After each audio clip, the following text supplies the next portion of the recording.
Like if you zoom in to this first photo where she's like working out, she has frizz. The AI influencer has frizz. Like what is that? People are treating this like it's a harmless side hustle, but it really is not harmless. It is creating unrealistic beauty standards. So here's another example of an AI influencer that is selling something but claiming to be a professional. Exposing lash serum ingredients that actually work versus the ones that are a placebo from a lash tech of 9 years. And all of that is distracting from the fact that this AI influencer can't actually apply the lip gloss. I can't, you guys, I can't.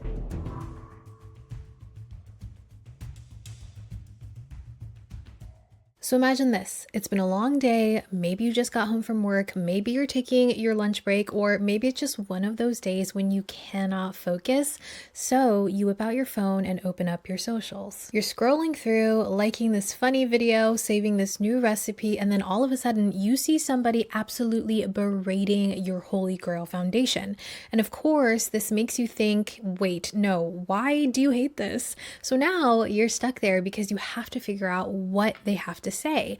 And at the end, she talks about this new amazing foundation that you've never heard of before. So now you're curious. You go to her page. She has a few thousand followers. She has tons of review videos. And she says she's a professional makeup artist of 20 years. So many people are asking her like what her opinion is on this new foundation and that foundation. But there's just one catch. She is not real. She is a collection of codes and pixels made from an anonymous person behind their computer screen feeding her prompts, and she's outperforming your favorite creators, and she's selling real products. We've entered the next existential crisis of the creator community.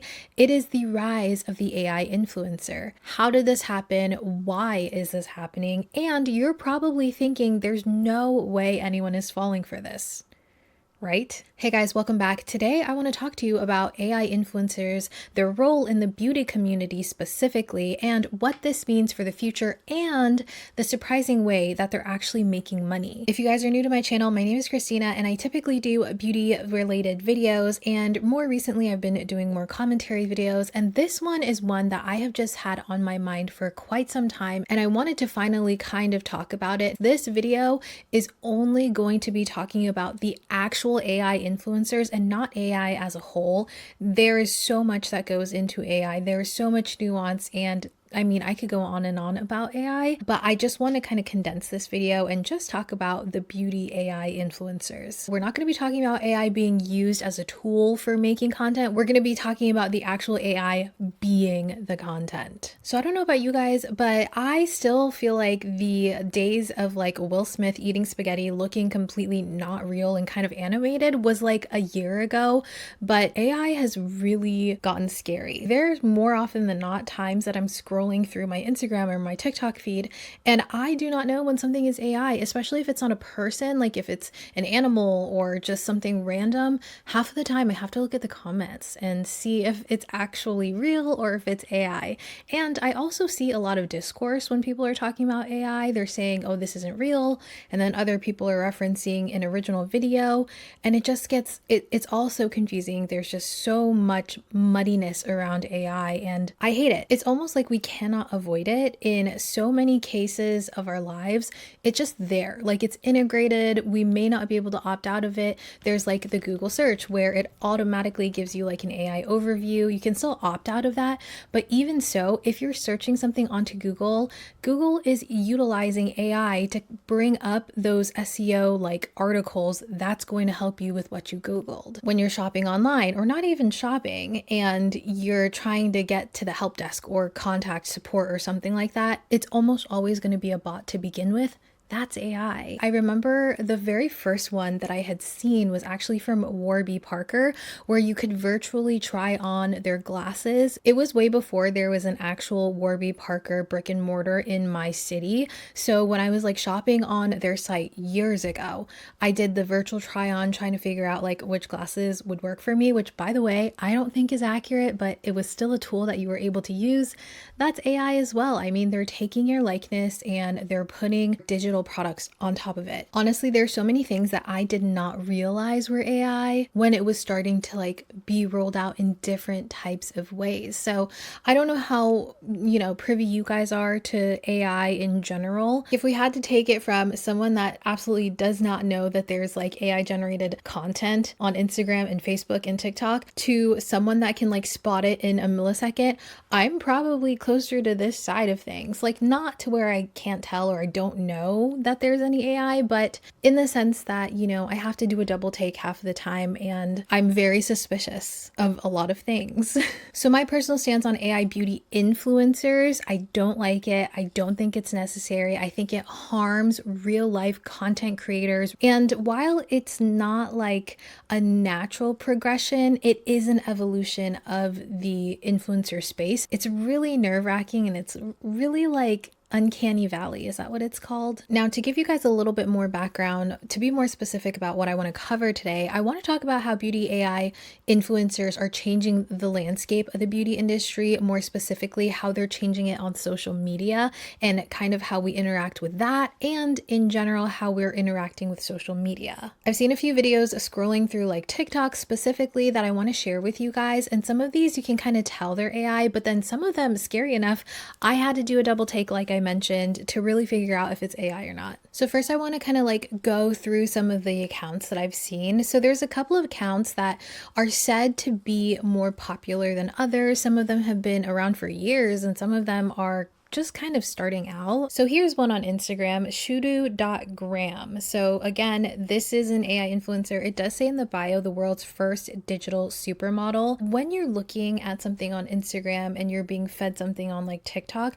typically you're just like kind of scrolling, and then going to their page is going to be a second thought. So if you were scrolling on Instagram and then you just saw this person, this photo, I mean, you would be like, dang, like I saw this, like this specific one where she's in this like blue outfit with the blue eyeshadow, and I was like, oh my gosh, gorgeous. She's beautiful. She looks perfect. That's kind of the point, right? She's almost too perfect. I would go as far to say that some of these, if they're just photos, you would probably think that she's a real person, but she's not. She's the world's first digital supermodel. This is Rosie.gram or Rosie.gram. It says Korea's first virtual influencer. And I can appreciate the fact that some of these Instagram accounts do disclose that they're virtual or digital influencers. I think that's important. Currently, there's no like FTC regulations, nothing like where, if someone were to do a sponsorship, we would have to disclose that. There's nothing like that for AI yet. The technology is getting increasingly better, way faster than anyone can actually sit down and put any sort of guidelines here.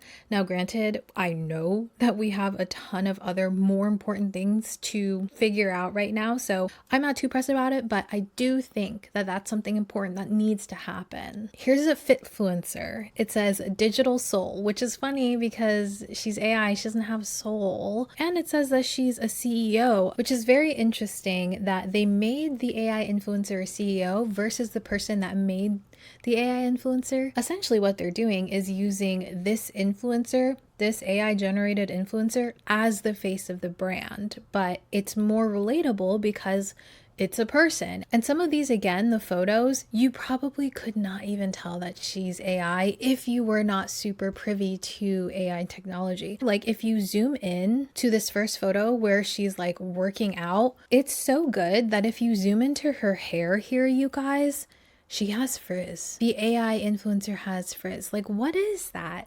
It's scary is what it is. Here's an interesting TikTok where this is also an AI influencer, but in this video, she's linked to a real makeup artist, which I'm curious, is the real makeup artist also AI in this, or is it actually her? I don't know. Guys, today I'm getting my makeup done by the best in LA, Chanel Sorrell. Oh my God, love you. I think the makeup artist is AI because if you kind of look at her right eye, she has like little flickering around her eye. It's wild. It's wild.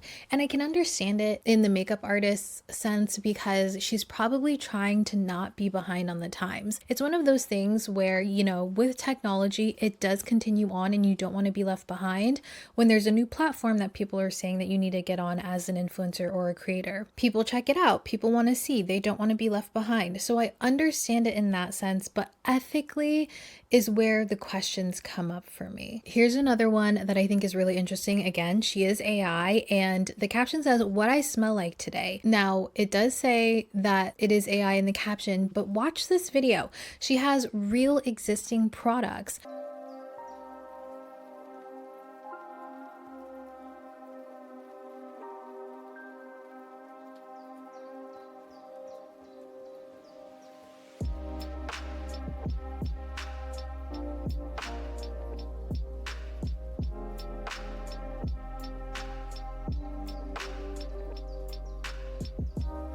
So a couple of things. It's really interesting to me how they make it look so real, because if you look at the way that she's holding the body butter at first, you can see that it's kind of blurred and then it goes into focus.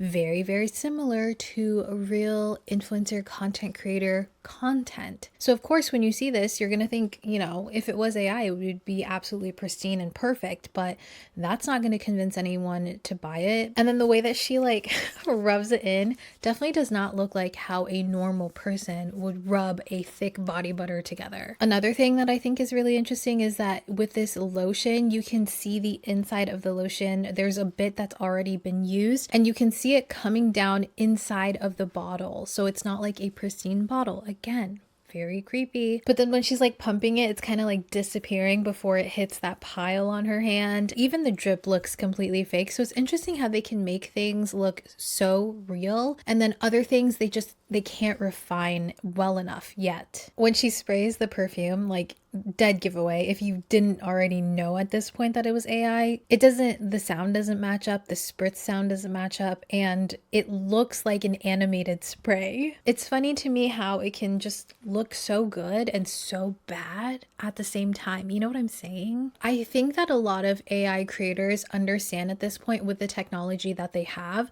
they can't make up close things look real. So whenever they have something like this where they're promoting a product, they're going to make them as short as possible before you can even really pinpoint if it's real or not. So aside from the fact that this is just creepy overall, what are the impacts of this on the beauty industry right now? In my opinion, it's portraying unattainable standards. Now, granted, I understand that creators and influencers have kind of created this very high standard in general for content, for how you look at all times, for how you present online.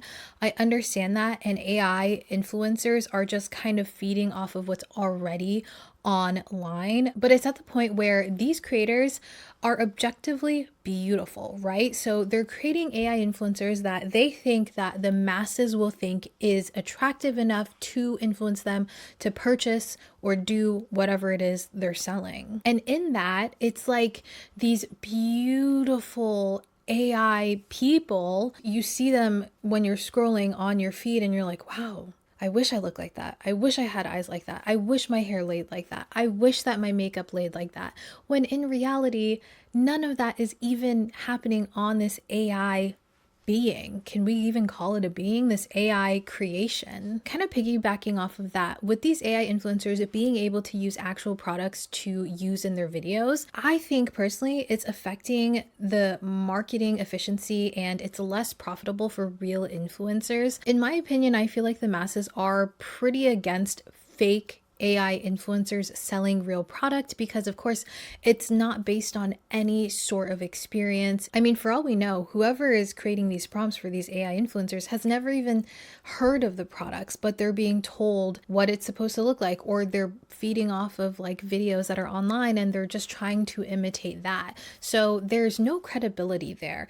And even though there's no credibility there, they're still able to create scroll stopping content because that is the name of the game when it comes to marketing. You want to stop the scroll. That is essentially when someone is just going through and just scrolling on Instagram or TikTok and something catches their eye in the first second and they stop and they watch.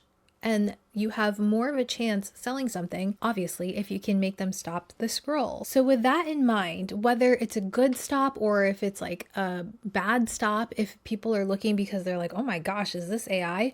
They still stopped, they still looked. And with that, they have the seed in their mind. So why would some of these brands take the time to negotiate with real influencers when they could just hire someone to make an AI prompt? You know what I'm saying? I feel like at this point, the only reason why a lot of brands are not going this route is because the majority of the population is against AI right now. It's something that I have thought about a lot, but if people welcomed AI influencers with open arms, I can't imagine how many more brands would have already gone that route. And another way that this is affecting the beauty industry is that it's highly adaptable for global brand campaigns because these AI influencers, they can be in two places at once. If a brand is promoting a product like a new, I don't know, body oil or body lotion for the summertime, they could have that AI influencer in like Fiji, and the next day they could be promoting a lipstick in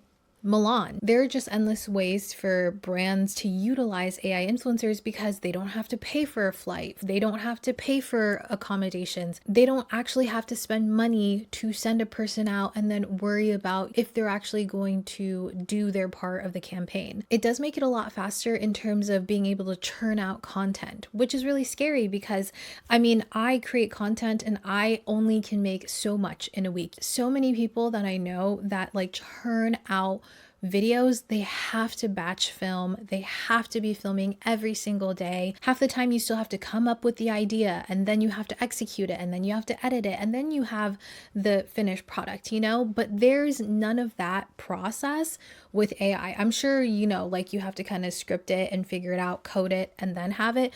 But I can almost guarantee it does not take as much brain power and time as making actual content. So in that sense, I do think that it would be more appealing to brands. This is my personal opinion. Obviously, I can't know this for sure, but I feel like a lot of brands are just waiting for the tides to turn and for people to be accepting of it before they move into that environment. I don't know if that's ever going to happen. I hope it doesn't ever happen. You cannot beat human creativity. You cannot replace art and creativity and really great ideas by AI. All of the AI prompts, everything that they pull from comes from humans anyways. So it just, to me, doesn't make any sense. Now, after talking about how I think that AI influencing is impacting the beauty industry, I want to talk about why there's even a market for AI influencers. And there's two reasons, in my opinion, why this is still happening, why this even started to happen, and why I'm scared that it has a future. So the first one, and I don't think that it's super well known, I'm sure other people know about this, but I really did a deep dive when I was thinking about this video, and it's very, I don't want to say surprising, but it's very interesting the other way that they're making money. And essentially AI is made to sell courses. When I was like really going back, whenever this was becoming more of a thing a couple of years ago, I think like 2022, 2023 is when I first started seeing it pop up. It used to be more UGC content. And if you guys are not familiar, UGC is user generated content.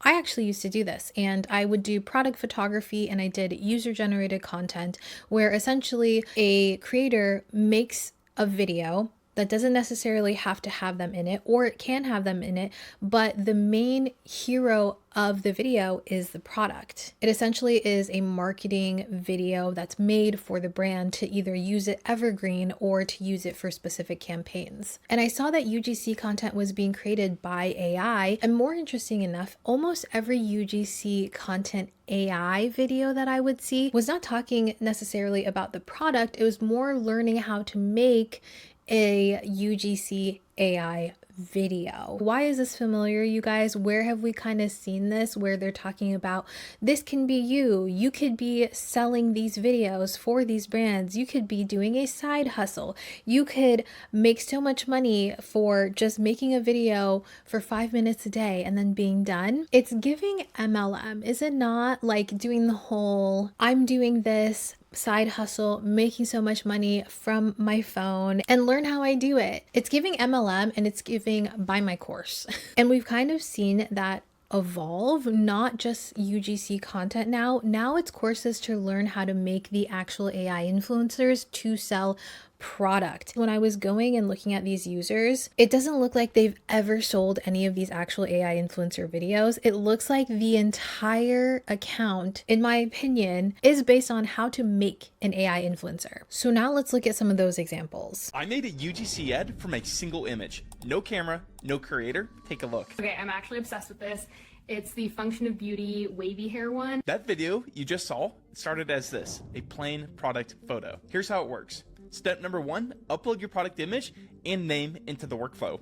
That triggers OpenAI's Vision API to analyze the photo and figure out the ideal creator and style for it. That includes tone, age, vibe, everything else that needs to go into the ad. Step 2, Gemini 2.5 Pro writes 3 short UGC video scripts tailored to that creator profile. Each one is natural, just like somebody grabbed their phone and hit the record button. Step 3, Nano Banana reframes that product photo into vertical video layout so it's ready for TikTok or Instagram Reels. Step 4, OpenAI Sora takes a script, the product image, and generates the final video complete with an AI model talking about the product.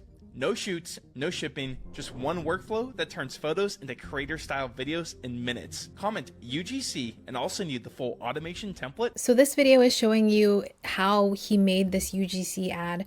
Have we seen this UGC ad? Me personally, I have not. I don't know if this was actually sold to the brand. I don't know if this is something that they are running. I have no idea. But the point of the video is he's making money off of making UGC influencers. And you can get the template for free, but that is usually like the bait, you know, like whenever there's like a course or something, you get the template and then it gives you just enough information to where you're like, ooh, I can function, I can do this, but it doesn't have all the information because all the information is probably floating around somewhere in a course. Okay, let's look at this other example. You know, when I first saw this, I thought it was going to be really hard to do, but it's actually pretty easy. Let me show you how. First, before you do anything, you need to make a character sheet. This sheet will give the AI different angles of your ideal avatar to create content on a consistent basis. This can be one-shotted in Nano Banana Pro with my prompts, or you can get super complex with the skin textures, the skin tones, imperfections. But for this video, we'll keep it simple. Skin textures, you guys. Skin textures, skin tones. This is stressing me out. I hate this. I hate it so much. And again, it seems like this creator is kind of leaning towards doing the whole building AI, learn how to do it with me, blah, blah, blah thing. This next example is an entire AI UGC influencer. And at least this one is, again, disclosed as AI, but it's selling AI. It's not technically selling the UGC product. It's very layered. It's giving very meta, and I hate it. There's another added layer where we don't even have to see the person behind the camera like the last example. This one is just letting the AI speak for itself. And then in the caption, it says, this skincare routine doesn't exist. No bathroom, no lighting, no setup, no awkward filming. I made this from my couch. AI is changing content forever and brands are paying attention. Are they? These photos are even more problematic in my opinion because it's way harder to tell if something is AI generated when it's a photo. It could be that exact product, that real product right there in an AI generated bathroom, and you would never know. And again, these are actual products that people actually use. Like it has the angles, it has the zooms, it has everything in here that you typically would see. And all of that is distracting from the fact that this AI influencer can't actually apply the lip gloss. I can't, you guys, I can't. So again, using AI influencers this way is a little bit more new from what I'm aware of. And the reasons why this is so problematic is that it's forcing real people to compete with literal impossible perfect standards of beauty and unrealistic output. So they're talking all about how you can create this UGC content and you essentially just make this entire prompt. How is someone supposed to compete with that? If these AI influencers can churn out like 50 videos in one day, that's just not realistic for a regular influencer. And I fear that some people might actually try to compete with that. And that can very easily lead to like terrible burnout and also just not feeling competent, not feeling like you're good enough for the industry, and not just like giving yourself some grace and understanding that this is not realistic. Another reason why I think this is such an issue is that people are treating this like it's a harmless side hustle, but it really is not harmless. It is creating unrealistic beauty standards for one. If it is the brand behind these videos, it almost feels like it's these brands creating these false advertisements. We don't know what this is based off of. And with commercials, we essentially know that it's the brand selling us things.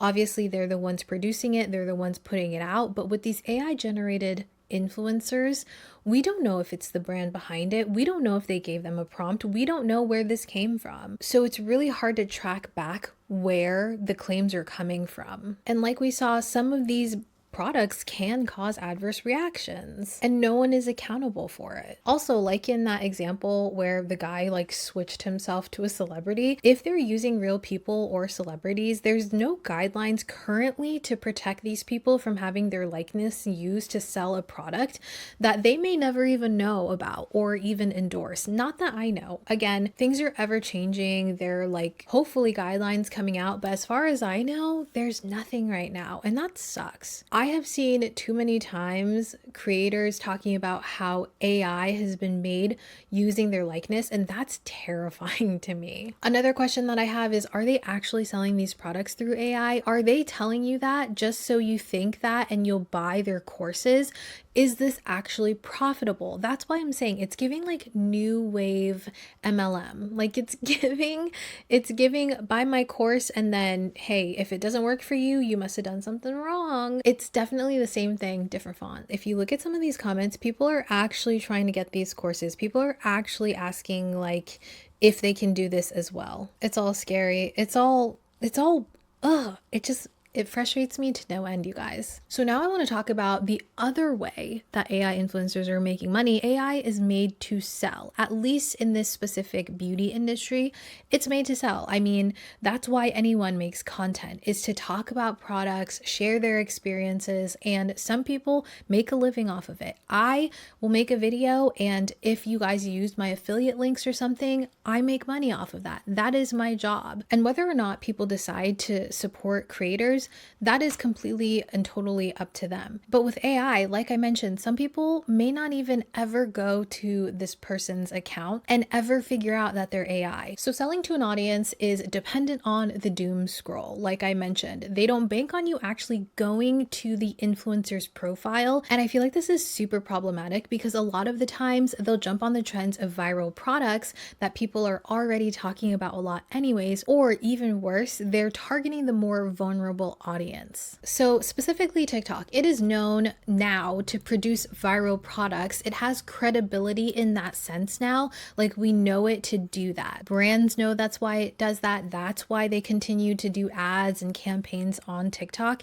It's well known now if you have TikTok or you don't have TikTok, whether it's new, whether it's an old holy grail that they're trying to push and it's having like a resurgence. So it's really not uncommon to first hear about a product on TikTok and then fall in love with it. I feel like I have bought things that I ended up loving, whether it's on TikTok shop or just a TikTok recommendation that I otherwise would have never learned about. And yeah, it's pushing the overconsumption or just consumption in general. So because of this background of TikTok, we've been conditioned to really not think about it too deep. Like if we see enough of it or we see someone comparing it to a product that we already know and we love, there's a little seed that's sown in our minds. I want to talk about this specific channel that I found. This AI influencer targets mature skin. And like I said, a lot of these sellers will target the more vulnerable audience. And I'm not saying that anyone that has mature skin, anyone that is older does not understand AI, does not know it's AI. But again, if we are thinking we're just scrolling, and then we stop and see someone talking about foundations for mature skin, of course, whether it's a person or AI, we're going to be curious to see what they have to say. And with the whole doom scroll part of it factored in, it makes it even more predatory. Let me show you guys this video. revealing expensive foundations that aren't worth the money, one of them is probably sitting in your makeup bag. As a makeup artist, I've tested these luxury foundations on hundreds of clients, and the patterns are very clear. Here's what you need to know. Dior Forever Skin Glow Foundation. This luxury foundation has beautiful packaging and a luxury price tag, but it doesn't deliver. The formula oxidizes on deeper skin tones, turning orange as the day goes on. It also emphasizes texture and settles into fine lines instead of smoothing them. For what you're paying, this should perform flawlessly. Do you see how in the background there's like people walking? It makes it, again, a little bit more realistic because there's like actual customers there. But let's keep watching, and I'm going to point out like things that just don't really make sense here. But it doesn't. Huda Beauty Faux Filter Foundation. This is priced as a luxury foundation. But okay, I want to point out here that, again, it does look like it's a real hand. It looks like a real person holding a bottle of foundation. But if you look here, why is there a NYX bottle right there? Why is NYX at Sephora? That's not sold there. If you are familiar with like beauty products, you know that's not sold at Sephora. And then if you move over to the other side, Charlotte Tilbury and then like another random one is right there. Typically brands will have their own sections in Sephora, so why are they all kind of like stuck together? I always look at the backgrounds and stuff of these videos because I feel like they don't pay as much attention to those things as they do on, you know, the hand that's in the center of the frame. texture rather than blurring it. By midday, it looks makeup heavy and settles into line. Not worth the price. NARS Light Reflecting Foundation. This luxury foundation has a beautiful formula with a radiant finish and it doesn't oxidize. The issue is the coverage is light to medium. If you need significant coverage for hyperpigmentation or dark spots, you'll have to layer it multiple times. So she talks about a couple more foundations. She talks about like the formulas, how they have skincare and stuff, but there's always something wrong with the products, which fine, okay, because the whole de-influencing thing is very common and a lot of people really enjoy being able to not spend money when they don't have to spend money. But there's an alternative goal here. Luxe Foundation. This mid-range foundation outperforms most luxury options. Light to medium buildable coverage that smooths and evens skin tone flawlessly. The formula blends effortlessly and the finish is perfectly balanced, natural, and healthy looking. It doesn't oxidize, doesn't settle, and lasts all day. This replaced everything else. I order mine on Amazon now since it's way cheaper there. I'll make it easier and leave the link in my bio if you need it. Which expensive foundation has disappointed you the most?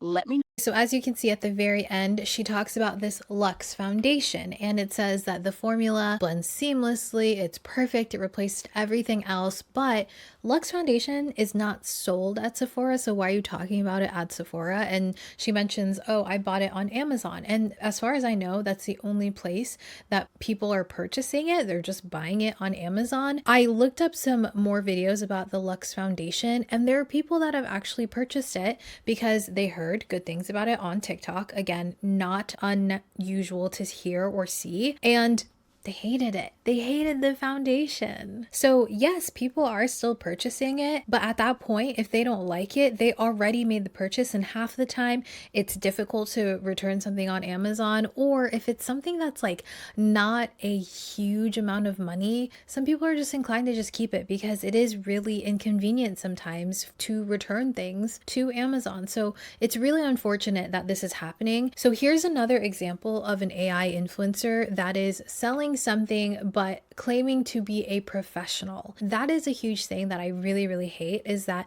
these AI influencers, whoever is making them, is claiming that they have 18, 20 years of experience. It's always 18 because I think it's really shocking to see someone say, oh, I've been in the industry for 18 years and they look like they're literally like 25 years old. I mean, to be fair, they're probably like actually 1-year-olds. Let's watch this one and see what this influencer is actually selling. Exposing lash serum ingredients that actually work versus the ones that are a placebo from a lash tech of 9 years. Prostaglandin analogs, 4 out of 10. Technically works but forces growth using hormones. I've seen clients get eye discoloration and iris pigmentation changes. Not worth it. Acetohexapeptide 8 out of 10. Strengthens and conditions the follicle itself. Fuller, healthier lashes over time. This is where it starts getting good. Castor oil, 3 out of 10, just coats the lash, looks fuller while you use it, stops working the second you don't. 0 follicle stimulation. Vitamin E, 4 out of 10. Decent antioxidant, protects existing lashes from damage, but it does nothing for actual growth. filler ingredient. Panax ginseng, 7 out of 10, underrated. Boosts circulation around the follicle and supports protein metabolism. Great when combined with peptides. Biotin, 6 out of 10, supports keratin production, which is what your lashes are made of. Solid supporting ingredient, but needs to be paired with peptides to do anything real. Hyaluronic acid, 5 out of 10. Great for hydration, keeps lashes from snapping, but on its own, conditioning only. Not a growth ingredient. Myristoyl pentapeptide 4, 9 out of 10, the best ingredient in lash serum. Signals the follicle to produce more keratin, longer, thicker, denser lashes at the root. This is what you look for. But honestly, finding a serum that actually has all of these ingredients without being full of fillers, hormones, or just straight up castor oil dressed up in fancy packaging, it's rare. Most of what's out there is just marketing. So the one I personally use and recommend to every client is this one called Forchix. It has myristoyl pentapeptide 4, biotin, panax ginseng, and acetyl hexapeptide 8.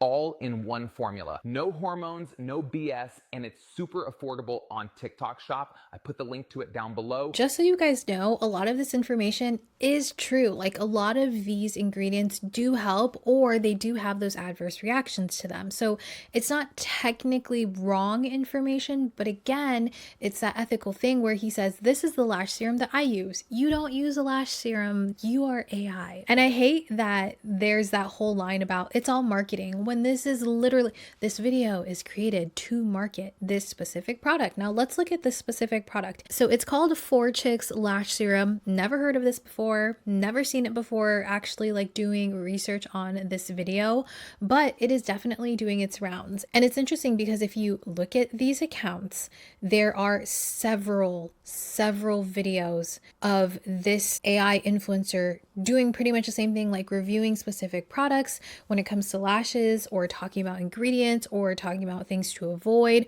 And it always comes back to that Forchix serum. So the more you see it, the more interested you may be if you don't know that this isn't an actual person that has been doing lashes for 9 years, as they say. And what's really unfortunate is when people are being asked about a lash serum, maybe a creator that they follow, and they're asking, hey, have you tried this lash serum? Or in general, an actual person purchasing a product from TikTok Shop, and it just doesn't work for them. So here's a video where she's talking about the lash serum. I have gotten comments every single day for an update on the Forchix lash serum, and let me just tell you, it did not do anything. I've been using it for like 3 months now. Literally didn't do a damn thing. I used it consistently every single day. I forgot one night, that was it, and it didn't do anything. I feel like it made my lashes shorter. These are obviously extensions because I just gave up. Like, how are my bottom lashes so long and then my top ones are literally like, honestly, biggest scam of all time. I can't even believe I fell for it, because after I bought it, I realized that all the ads were paid for ads or just AI. Like, I had multiple AI bots, like accounts, commenting on that TikTok that blew up of the Fortune Lash Serum, being like, it works, check out my page. You're not even real. Like such a red flag that a company even does that. Agreed. Such a red flag. The lash serum did not work for her, and that sucks. But you know what sucks even more? When you have adverse reactions to a product that was recommended by not real people. So let's watch this one. Take this as my personal experience, though. I don't want it to affect anything, but the ingredients, I heard really good reviews about it. It was supposed to be really good, and for the first 3 weeks I was using it, it was great. Like, I saw a little bit of lash growth, my lashes were thicker, I was really happy. But like around the end of the 4th week, like after 1 month of using it, I would wake up and my eyes would be red, and there would be like pus on the corner of my eyes, and I thought I had pink eye. I've never had pink eye in my entire life. Mind you, my eyes are not sensitive at all. Like, this is really gross, but like, even if my hands are dirty, like right now, I've been like touching stuff, and I'll like rub my eyes because they're itchy. Nothing will ever happen. My eyes are never sensitive. I've never had anything like with my eye. But I thought I had pink eye, so I went to the doctor. I got pink eye, like eye drops, allergy eye drops, everything. It went away, but it kept coming back, and I was like, what the fuck? So I went back to my home country, Vietnam, and I thought it was the dust, but I was like, no, it was happening back in Canada as well. I continued using it in Vietnam, and my eyes were just like, I couldn't see.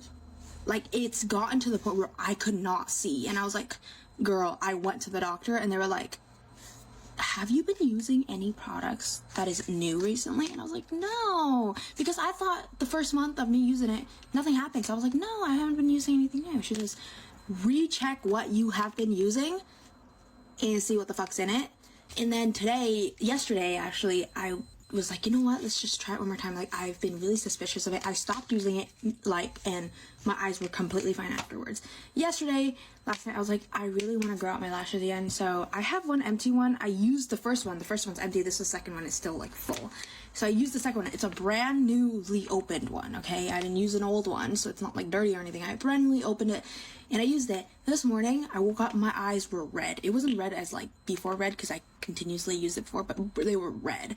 And there was like goo coming out of my eye, and I was like, girl, I know you're the problem. I know you're the problem. See, that is terrifying. And I think she posted a video like showing what her eyes looked like. I'm pretty sure I saw that. But just horrible that something like that can happen. It's easy for a brand to say, oh, this is just everyone's experience is going to be different. You know what I'm saying? So while that is true, it just doesn't seem right. It essentially is just commercials on TikTok. So it's not like you can destroy this AI influencer's career or cancel them or anything like that, because you know what's going to happen? They're just going to delete that specific AI influencer's channel and then pop back up as a different AI influencer doing the same exact thing. Here's another example. We saw a lot of this type of content maybe 2 or 3 years ago, where people were introducing their mom or something that looks incredible. Maybe she has great genes, maybe she has a great skincare routine, but everyone wanted to know what the secret was. So,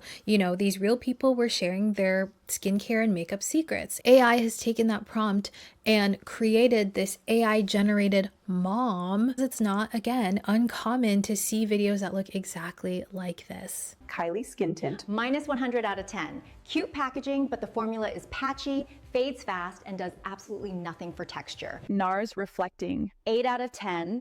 Smooth and flattering, it melts into the skin beautifully and looks fresh without being heavy. Maybelline 38. 3 out of 10. The longevity is impressive, but after a few hours, it can start to feel tight and emphasize dryness around the mouth and nose. Double wear. 9 out of 10. Flawless and extremely reliable for long events or full glam days. It covers everything, but you definitely feel it on the skin. Luxe Foundation. 100 out of 10. Lightweight, smoothing, and incredibly forgiving. No oxidation, no caking, and it keeps the skin looking calm and naturally lifted all day. It's hard to find in regular stores, so I put the Amazon link in my bio. Hard to find in regular stores. It's not in regular stores, you guys. Also, another thing with these AI things, if you listen to the audio, if it sounds uncommonly quiet, like, yes, I have a microphone right here to kind of condense the sound and stop background sound and, help essentially with the quality, but it's almost like too quiet, and it's the only thing in the audio. That is kind of a dead giveaway for when it is AI. And the fact that she already has her answer ready before whoever is giving her the prompt, like the person behind the camera, finishes saying the actual foundation, it's weird. It doesn't make sense. You're kind of thrown off by it, or at least I am. And while this one isn't completely negative, that I feel like will kind of convince people that it's real, because you can like something, you can not like something, and that's totally normal, versus just being like, I hate this, I hate this, I hate this, I hate this. And then, oh, but the Luxe Foundation. I just hate that. Also, on this same page, if you look at it, they also follow that whole podcast prompt thing. How podcasts will have dermatologists on there, sharing advice and, their recommendations. AI has taken that prompt as well. So look at this. Rating expensive foundations as a 20+ years professional makeup artist for celebrities. Okay, again, 20+ years. Listen. I know that I may not look my age, and I know that other people may look older or younger than their age, but to me, that would be the scroll stopper for me. If I saw this person on my TikTok and she said 20+ years, I'd be like, how old are you? Minus 10 out of 10. This is skincare fantasy poured into pigment. Yeah. Slips, separates, disappears, then oxidizes like it resents being worn. Charlotte Tilbury. 6 out of 10. It photographs well. The audio is weird on this, and it almost sounds like it's a different person from the last clip talking about the La Mer. Then betrays you in daylight, emphasizes texture while promising airbrush, marketing-led makeup. Chanel. 2 out of 10. Pretty bottle, 0 authority. It refuses to commit to coverage. This is foundation for people who want to feel elegant, not look flawless. Giorgio Armani. 9 out of 10. Still the industry reference. Flexible coverage, skin realism, professional finish. Not exciting, but excellence rarely needs drama. Lux. 10 out of 10. This is not trend makeup, but it should be. No oxidation, no gimmick glow. It wears like skin that behaves better than yours, even at 50. And you can easily find the link for Amazon in my bio. It's all the same. And you can see there's no comments on here. Was there ever comments on here? Probably. Do they need the comments on there for engagement? No, because they're probably putting money behind these videos. Allegedly, possibly, my opinion. I don't know for sure. And if you scroll this specific page, you will see the same exact thing. There's a couple of prompts or a couple of different influencers on here that will have back-to-back videos essentially doing the same exact thing. And people will never know because again, half of the time people are not checking the actual accounts. So that's kind of how brands are using AI to sell specific products. And to kind of wrap that part up, these are the reasons why this is super problematic for me. So the AI is pulling from experience that it does not have. There's no real credibility there. My whole thing on my channel is that I'm sharing with you guys my experiences. I'm telling you what I think about products based on my testing, my experience, my wear. You can see the pores on my skin when I wear a foundation. You can see the lines on my lips when I'm wearing a matte lipstick. Like those are the things that I think are so important. And obviously AI doesn't have that. Not really. It's literally the brand marketing through someone who has absolutely no moral or ethical guidelines because they literally made it. They are reading a script and it's so unfortunate. We're just so used to scrolling and being like, oh, that looks pretty good. And then continuing to scroll and your TikTok, your Instagram, your algorithm is going to hold on to that and see that you watch that video and they're going to continue feeding you those types of videos. Another reason why this is extremely problematic is that these AI influencers are positioning themselves as professionals to give them the benefit of the doubt. Maybe the person generating the AI consulted a professional, but there's just absolutely no way that we would know that. A lot of people buy these things based off of experience from trusted sources, or at the very least, a real person. Like I said earlier, they're targeting people who may not know that it's AI. So for example, it's kind of different, but my mom is constantly clicking on ads on Facebook because she thinks they're from like reputable sellers, but it's like Temu or something like that. And she doesn't realize that anyone can make an ad on Facebook, no matter like the quality or the legitimacy. She doesn't realize that half of the things that are on the models on Shein ads are photoshopped. You know what I mean? And there's no like hate on her. That's just the reality of it. Some people just do not know how good AI is getting. And it really bothers me because that's a waste of money half the time. Even worse, what if it's just a straight up scam, you know? Like you just never know. And the question that I think about all the time is why are these brands using AI? So for Amazon sellers, I feel like it's an easy way to get it in front of people because if you are a content creator, if you know a content creator or anything, we get inundated with emails, you guys, of Amazon sellers wanting us to promote their products, to include it in a video for free or gifted or something.